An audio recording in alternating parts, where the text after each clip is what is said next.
Esenlikler sevgili dergi takipçilerimiz. Bugünkü konuğumuz Ön Türk Akademisi'nin değerli üyesi psikiyatrist Doktor Kaan Arslanoğlu. Kendisi bir hekim ama biz onu yazar ve romancı kimliğiyle ve felsefe, psikoloji, dil, edebiyat, psikiyatri bilimi alanında yazdığı metiklerle tanıyoruz.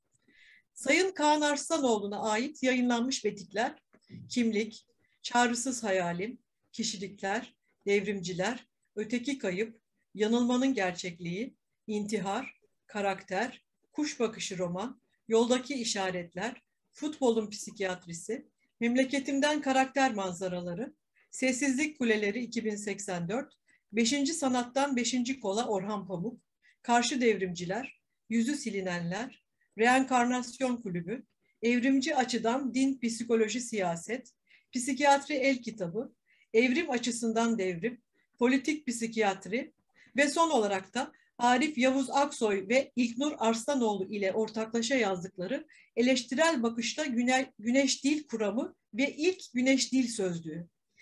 Geçtiğimiz haftaki söyleşide Sayın Haluk Berkmen bizlere kök dilimiz ön Türkçe hakkında çok önemli bilgiler aktarmış ve hangi dil gruplarının ön Türkçe köklerden doğduğuna dair eldeki bulguları paylaştıktan sonra da dünyadaki birçok alfabenin ön Türkçe simgelerden esinlenilerek yapıldığını anlatmıştı.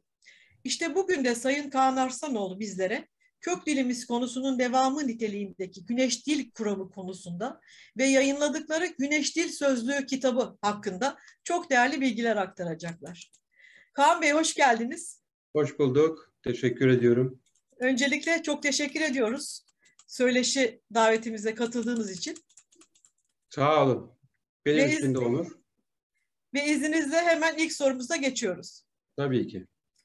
Geçenlerde İngilizce yayınladığınız Dil Bilgisine Karşı Dil Bilgisi, Türkçenin Hint-Avrupa dilleri ile ortak yapısal noktaları başlıklı makalenizde, Türkçe kelime kökleri ile Batı dillerinin kelime kökleri arasındaki yakın ilişkiden söz ediyorsunuz. Bu konuyu biraz açar mısınız? Türkçe pek çok dili kuvvetle etkiliyor. Bunu ister istemez görüyoruz günlük yaşamda. Yabancı dille az çok teması olanlar bunu sık sık yaşarlar. Türkçe birçok dili etkiliyor derken Batı dilleri de var bunun içinde, Doğu dilleri de var. Farsçayı etkiliyor, Sanskritçeyi etkiliyor, Arapçayı etkiliyor. Bütün Batı dilleri Latinceyi, İngilizceyi, Almancayı etkiliyor. Günlük yaşamda ve çalışma yaşamında bir takım örnekler görüyoruz. Kelime düzeyinde benzerlikler görüyoruz. Ön söz, ön ekler ve son ekler düzeyinde benzerlikler görüyoruz. Hatta bazen gramer ve deyiş düzeyinde benzerlikler görüyoruz. Sonra bunları gördükçe şaşırıyoruz, şaşalıyoruz, gülüyoruz. Ve bunları kafamızda açıklamak gerektiği zaman genellikle de uyutuluyoruz. Ya ben de 10-15 yıl öncesine kadar uyutulanlardan bir tanesiydim.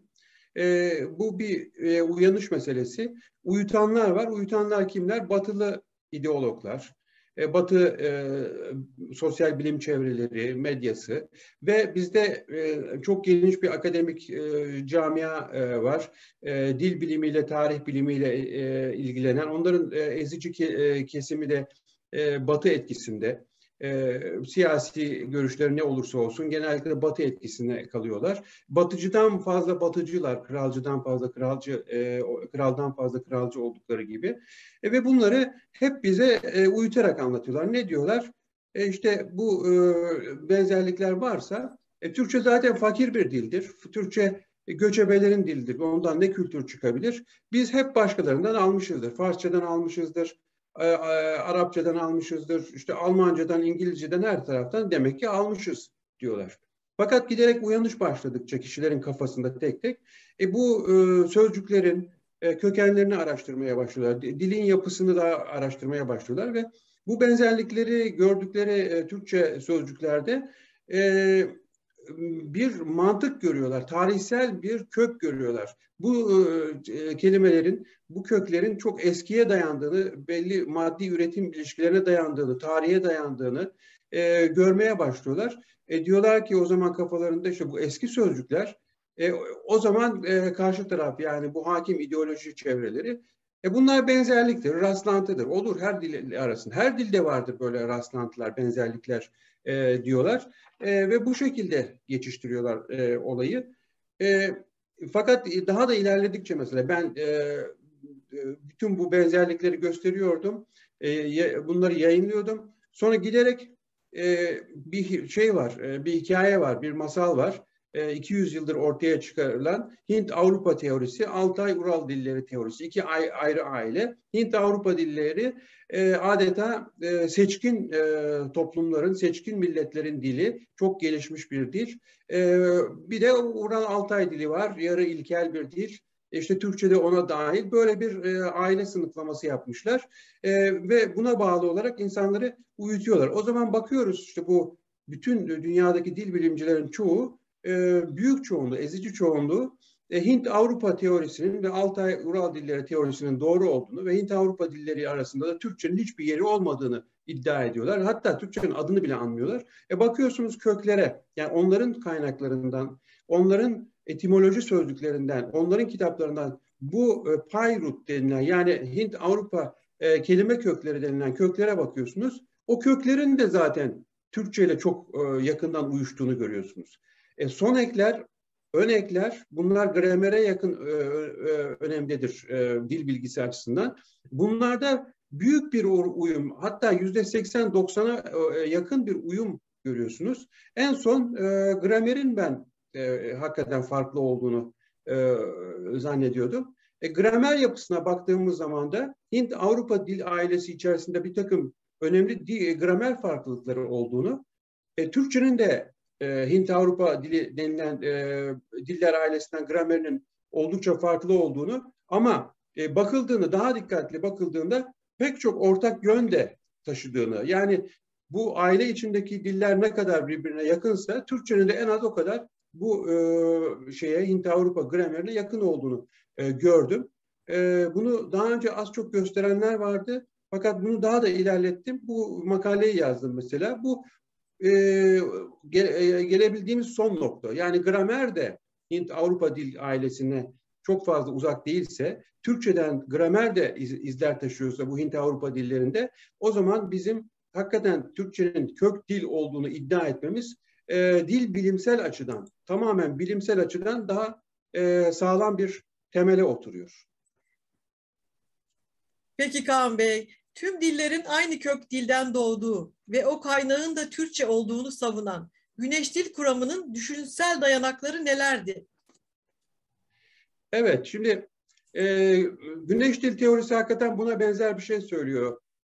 İlk dilin güneş kavramından ortaya çıktığını, ilk insanların dilini bu şekilde geliştirdiğini ve bunun da Türkçe olduğunu tam olarak olmasa bile buna yakın telaffuzlarda, mealde ifade ediyor Güneş Dil. Yani Güneş Dil teorisinin özüne, ilk ortaya konuluşuna bakılırsa Türkçe kök dildir ve bütün diller ondan doğmuştur şeklinde. Bu ne kadar doğru? Tam olarak bunu ispat edemeyiz. Yani şöyle demek çok daha doğru olur. Türkçe çok eski bir dildir. Çok eski kök dillerden bir tanesidir ve pek çok dile, Batı dilleri, Doğu dillere kaynaklık etmiştir, köklük yapmıştır desek bilimsel olarak daha doğru ifade etmiş olacağız. Çünkü öbürünün ispatı zor. Dil ne zaman ortaya çıktı, Afrika'da ortaya çıktığını ortaya seren kuvvetli teoriler var. Ondan sonra hangi dallara ayrıldı, bu konularda hem güçlü hem de tartışmalı teoriler var.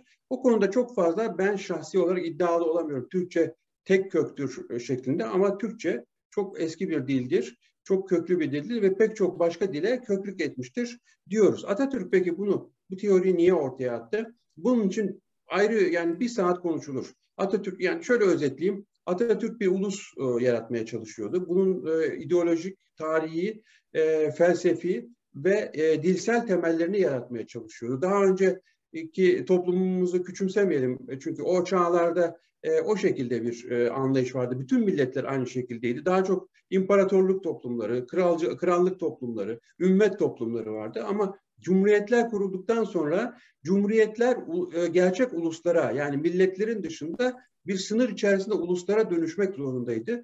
Ve Türkler de bu bilinci en geç elde eden milletlerden bir tanesiydi. O yüzden Atatürk'ün bütün gayesi Türkiye'de bir ulus yaratmaktı. Bu ulus yaratma hayali belli çalışmalarla devam etti. Tarih teorisi bunun bir şeyidir. Ana parçasıdır. Dil tezi bir ana parçasıdır. Dil tezinin devamı olan da güneş dil teorisi bunun başka bir parçasıdır. Amaç burada Türk ulusunun kimliğini oluşturmak ve dünya milletleri arasında hak ettiği yeri ona sağlamak. Atatürk batıcı derler, bilmem ne derler, batıya yüzü dönüktü derler. Batıya yüzü dönüktü ama doğuya da dönüktü. Ve hep o şunu söylemişti. Biz kültürümüzü dünya medeniyeti seviyesine, batı medeniyeti seviyesine çıkaracağız dememişti bakın. Onu aşacağız demişti. Bunu aşmak da ancak sağlam bir ulus bilinci yaratmakla mümkündü. Ve bunun kültürünü oluşturmakla mümkündü. Atatürk güneş dil teorisine, yani dil tezi içerisinde bir takım aşamalar var. Bu aşamaların belli nedenleri var. Her birinin belli nedenleri var. Bunları bu kısa zamanda anlatmak mümkün değil. Ama en son aşaması güneş dil teorisidir.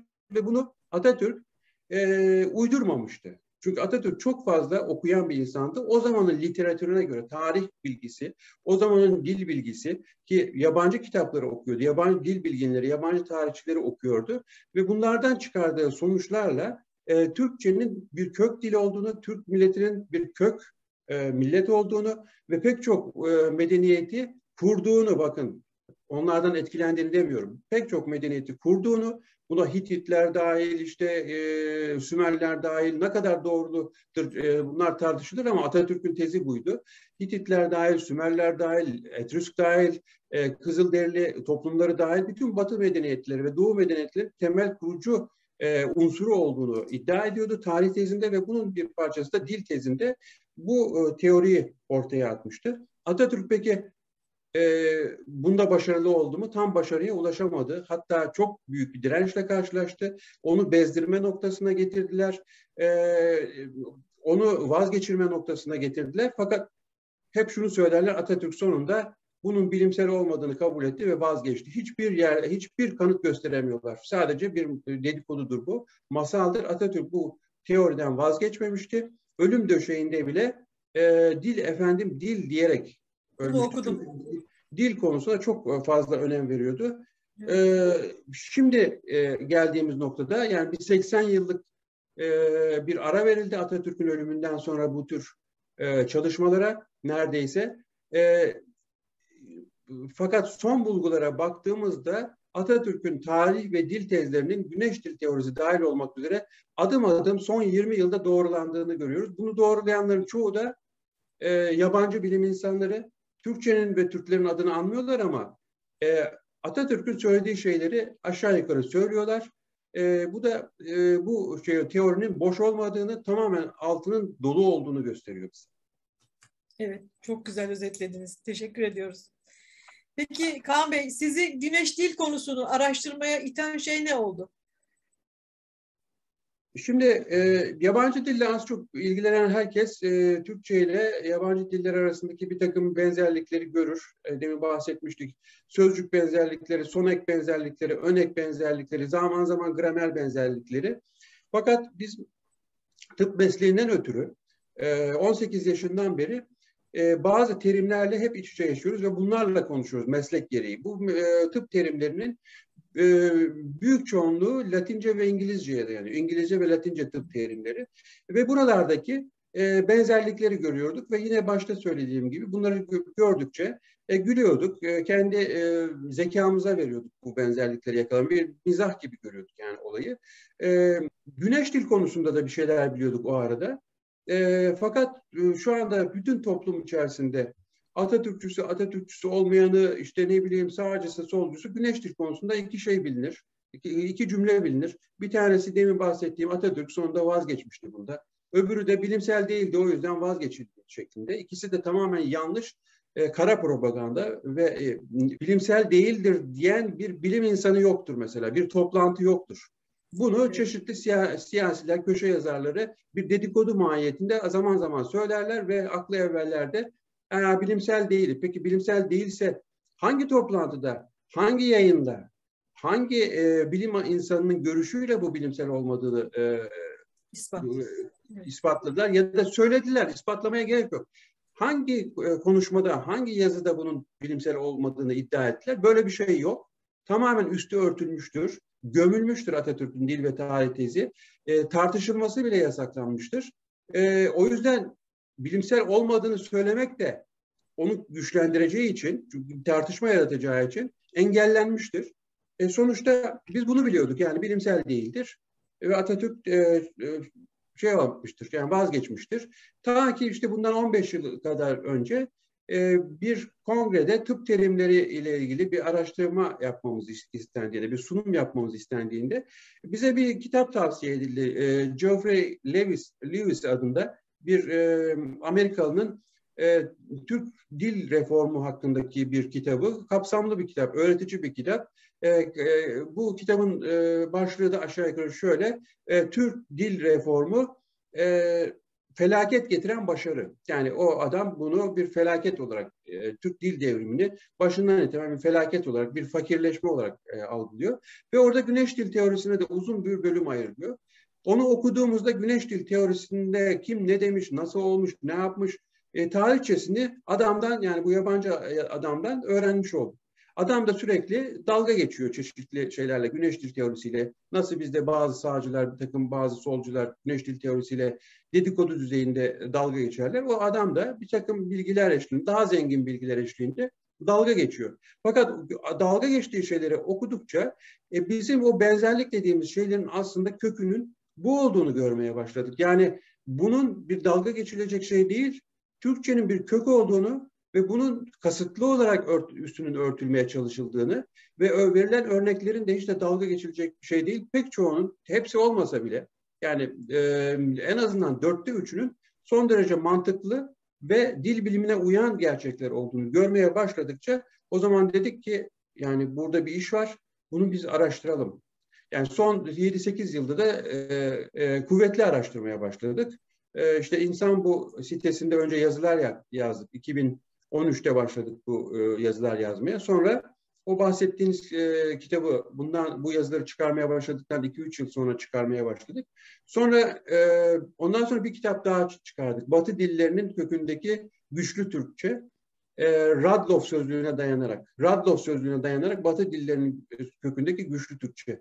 Radloff da işte Alman, Rus melezi bir insandır. Bütün Avrasya Türkçe lehçelerini toplamış, 4 cilt halinde 9.000 sayfalık bir şey. Bunu okudum, tek tek maddelerini ele aldım. Ve buradaki Türkçe, Batı dilleri benzerlikleri, mesela Türkçe, Almanca, Türkçe, İngilizce benzerliklerinden yola çıkarak bu bir ikinci kitabı ortaya koydum. Bunlar yani bir takım gerçekleri görmeye başlamamız, sonra bu gerçeklerin kasıtlı olarak üstünün örtüldüğünü görmeye başlamamız, bu bize çok, yani bize derken işte birkaç arkadaşım var, bir de kendime çok büyük bir motivasyon verdi. Bu kitabınız hakkında biraz bahseder misiniz içeriğinden? Kitap hakkında şöyle diyeyim, yani demin biraz bahsettim. Bu bitmeyen bir çalışma. Çünkü okudukça daha cahil olduğunuzu görüyorsunuz. Okudukça yeni şeyler görüyorsunuz. Eskiden bunları niye göremedim demeye başlıyorsunuz. İlerledikçe daha bir yol kat ediyorsunuz. Örneğin ben demin bahsettim. İşte gramer konusu. Türkçe gramerin hakikaten çok farklı olduğunu, Türkçenin sözcükler, kökler, ön ve son ekler konusunda Batı dillerine çok benzediğini ama gramer konusunda çok fazla ayrılık yaşandığını falan ben de düşünüyordum ama bunu son birkaç ayda araştırdığımda bu konudaki gerçeklerin de böyle olmadığını örneğin gördüm. Bu bitmeyen bir çalışma. Demin bahsettiğim gibi güneş dil teorisinde anlatan bu kitaptan sonra işte o bahsettiğim ikinci kitabı çıkardık. Şimdi de makale düzeyinde geniş bir sözlük oluşturma düzeyinde, örneğin 5000 batılı kelimeyi içeren bir sözlük ortaya koydum. Bu şekilde çalışmaya devam ediyorum. Güneş Dil Teorisi kitabında ne anlattık? Demin sözünü ettiğimiz şeyleri, bulabildiğimiz bütün belgeleri ortaya koyduk. Yani demin söyledim ya, Atatürk o zamanın bilgileri, o zamanın bilim insanlarının söyledikleri temelinde bir teori ortaya atmıştı. Sonra bunun üstü örtüldü. Sonra son 20 yılda tekrar yabancı bilim insanları özellikle bunun gerçekliğini doğrulamaya başladılar. Nasıl doğrulamaya başladılar? Yeni arkeolojik bulgularla. Eskiden örneğin Atatürk'ün zamanında bir öğren yeri açıldığı zaman bu 7.000 yıllık mı, 5.000 yıllık mı, 15.000, 20.000 yıllık mı olduğu konusu tam olarak anlaşılamazdı. Ama şimdiki tekniklerle bunun hangi tarihte olduğu anlaşılabiliyor. Genetik çalışmalar çok ilerledi son 20 yılda. İnsanların göç yolları ve hangi buluntularda o kemiklerin hangi genlere sahip oldukları, bunların nereden geldiği ve nereye gittiği çok açık bir şekilde ortaya konuyor. Göç yolları ortaya konuyor ve göç yolları ortaya konduğunda bir bakıyoruz Atatürk'ün ta 1930'da çizdiği, o zamanın bilim insanlarına dayanarak çizdiği haritaların aynısını görüyoruz. İşte bunları anlatmaya çalıştım. Arkeolojik bulguları, gen çalışmalarındaki gelişmelerini ve insanlığın kadim kültürleri ne zaman oluştu, nerelerde oluştu ve hangi göçlerle nereye yayıldığı konusunu ortaya sermeye çalıştım.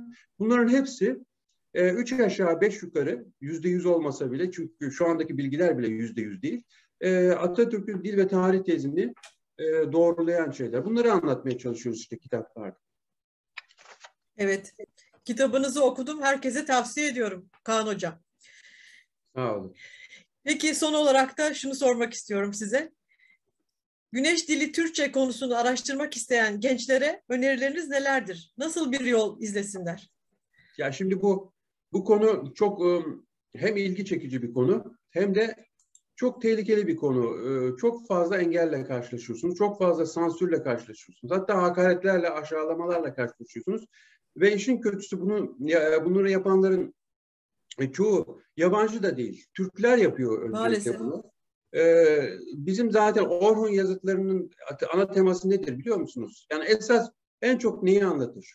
Orhun yapıtlarında Türklerin önemli unsurlarını, yani Türklerin yöneticilerinin, aklı çalışan insanların, ondan sonra okumuş yazmış insanların, toplumu yöneten insanların başka ülkelerce, başka milletlerce satın alınışını anlatır. Etkilenişini anlatır. O zaman en güçlü devleti, komşuları Çin'di.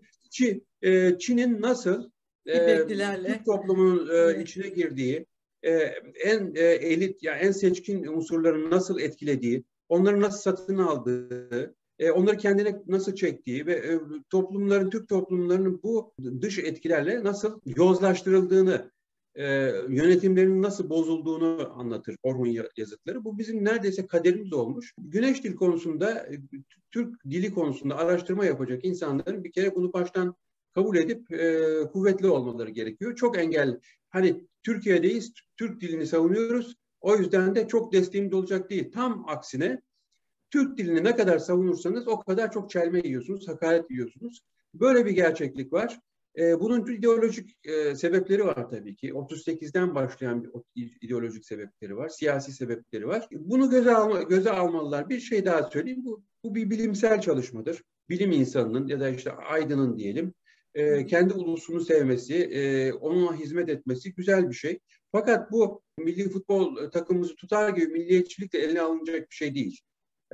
Bu konuda bilimsel çalışmalarda olabildiğince nesnel olmak gerekiyor. Emek vermek gerekiyor, çok çalışmak gerekiyor, okumak gerekiyor. Bütün bilgileri nesnel olarak değerlendirmek gerekiyor. Yani bir takım taraftarı gibi işte hakem aleyhimize penaltı verdi, hayır değildir. İşte bize penaltı verdi, o zaman doğrudur. İşte biz zaten penaltıyı hak ettik şeklinde yaklaşmamaları, nesnel olmaları, bilgiye önem vermeleri gerekiyor. Çünkü doğrunun en büyük silahı yine doğrudur. Gerçeğin en büyük silahı gerçektir. Bilimsel çalışmada ilerlemek istiyorsak ve bunun da Türklere bir faydası olacaksa, bizim ulusumuza bir faydası olacaksa olabildiğince kuvvetli, bilimsel anlamda kuvvetli olmamız, nesnel olmamız ve söylediğimiz her şeyin bilgiye dayanması, gerçeğe dayanması, dürüstlüğe dayanması gerekiyor. Böyle bir yolu baştan göze alanlara tabii ki öneririm.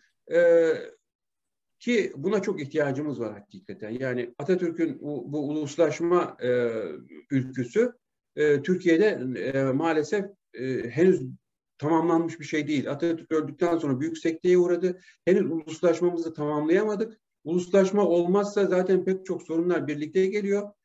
Siyasi sorunlar, ideolojik sorunlar, birliği sağlayamama, ekonomik sorunlar hepsi birbirine bağlı.